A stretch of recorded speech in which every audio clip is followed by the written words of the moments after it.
দিল্লির জামে মসজিদে অজুখানার ওই পাশে থেকে দেখতে পাচ্ছেন এটি অজুখানাটি বেশ বড়।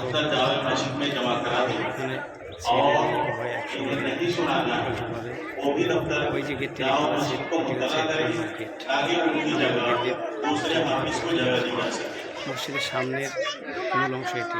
অনেকগুলো গেট দেখতে পাচ্ছেন। এই বড় গেটটি মসজিদের ভেতরে প্রবেশ করার মূল গেট। মিনারগুলো অনেক বড় বড়।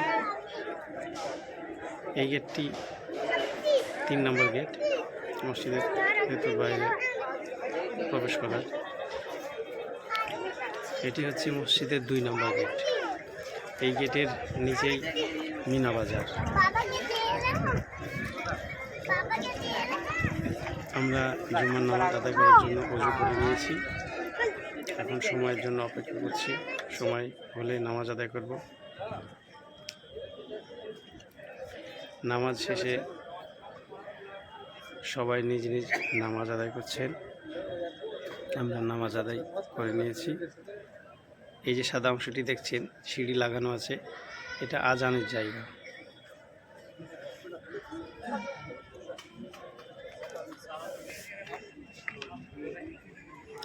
মসজিদটি এত সুবিশাল যা নিজে চোখে না দেখলে বোঝানো যাবে না।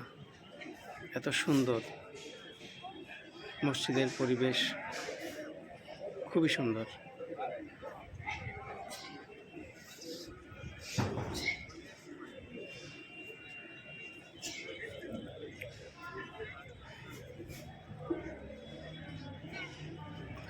আজানের যে জায়গাটি সেটিতে সিঁড়ি লাগে, সিঁড়ি না হলে ওঠা যায় না।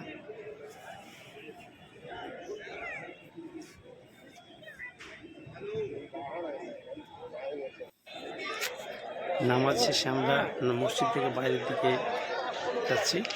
আমরা মসজিদ থেকে বেরোবো 3 নম্বর গেট দিয়ে, কারণ 3 নম্বর গেট দিয়ে বেরিয়ে ওই রাস্তা দিয়ে ধরে আমরা যাবো লালকেল্লার দিকে। আমাদের সঙ্গে আছে আরও 4 জন।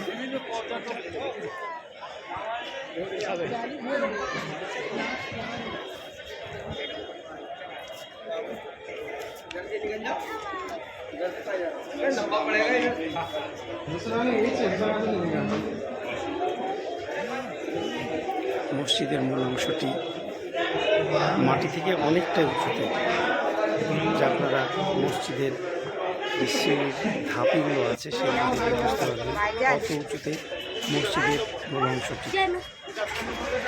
আমরা 3 নম্বর গেট দিয়ে মসজিদের বাইরে চলে এসেছি।